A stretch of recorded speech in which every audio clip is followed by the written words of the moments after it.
కీర్తన గ్రంథము 145వ కీర్తన 14-15 వచనాన్ని ఒకసారి చదువుకుందాం. యెహోవా పడిపోవు వారందరినీ ఉద్ధరించువాడు,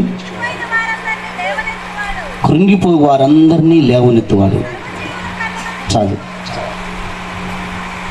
ఈరోజు మనము దేవుని యొక్క వాక్యంలో నుంచి పరిశుద్ధాత్మ దేవుడు ప్రార్థన చేస్తున్నప్పుడు ఆయన బయలుపరిచిన విషయాలు ఏంటంటే, పడిపోయిన వారిని మన దేవుడు లేవనెత్తుతాడంట.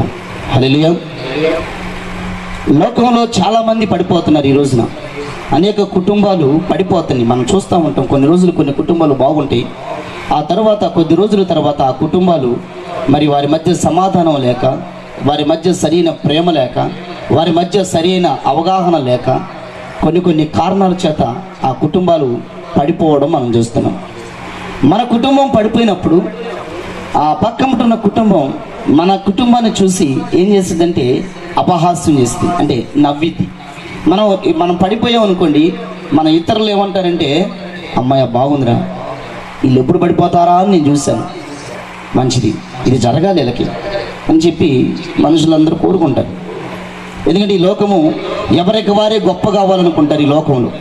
ఈ లోకంలో ఎవరికి వారే ఒక ఉన్నతమైన స్థానంలోకి వెళ్ళాలనుకుంటారు. ఈ లోకంలో ఒకరు పడిపోతే ఆ మరొక వ్యక్తిని లేపగలిగిన వారు ఏ మనుషుడు లేడు. కానీ పడిపోయిన కుటుంబాలని, పడిపోయిన వ్యక్తిని లేపగలిగిన వాడు నేను ప్రకటిస్తున్న నజరేయుడైన యేసుక్రీస్తు ప్రభు మాత్రమే. హల్లెలూయా. ఆయన పడిపోయిన వారిని ఉద్ధరించే దేవుడు అంట. ఈ రోజున చాలామంది పడిపోయి ఇక మేము మరలా తిరిగి లెగవలేకపోతున్నాం.